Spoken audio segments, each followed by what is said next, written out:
एका जुन्या फॅनवरून आपल्या नात्यांमधला फरक आज लक्षात आला. घरातला एक जुना फॅन आवाज करायला लागला होता. खूपच वाजायचा तो. डोकं फिरवलं त्यानं. मग माझ्या डोक्यात पहिला विचार हाच आला की नवीन फॅन घेऊयात. यावर वडिलांनी काय केलं माहितीये का? तो फॅन बंद केला, त्याचे स्क्रू थोडे टाईट केले, थोडं तेल टाकलं, काय काय केलं आणि मग फॅन परत चालू केला. तो आवाज बऱ्यापैकी गायब झाला.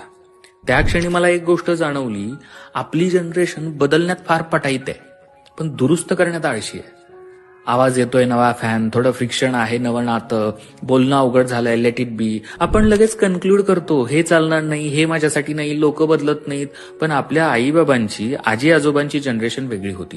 त्यांच्याकडे पर्याय कमी होते, पण संयम जास्त होता. ते थांबायचे, बोलायचे, एकमेकांचं ऐकायचे. त्यांना हे माहिती होतं, सगळे आवाज म्हणजे खराबी नसते, कधी कधी तो अटेन्शन मागणारा सिग्नल असतो.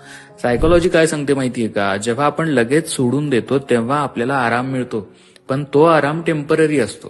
कारण आपण प्रॉब्लेम सॉल्व्ह करत नाही, आपण फक्त त्यापासून पळ काढतो. आणि जेव्हा पळणं सवयीचं बनतं तेव्हा प्रत्येक नातं, प्रत्येक बॉन्ड थोडा त्रास झाला की आपल्याला रिप्लेस करावंसं वाटतं. पण जे लोक दुरुस्त करायला शिकतात ते लोक फक्त नाती वाचवत नाहीत, ते स्वतःला मॅच्युअर करतात. दुःखाची गोष्ट अशी आहे की जी जनरेशन शांतपणे बसून गोष्टी सोडवायला शिकली होती ती हळूहळू संपतीये.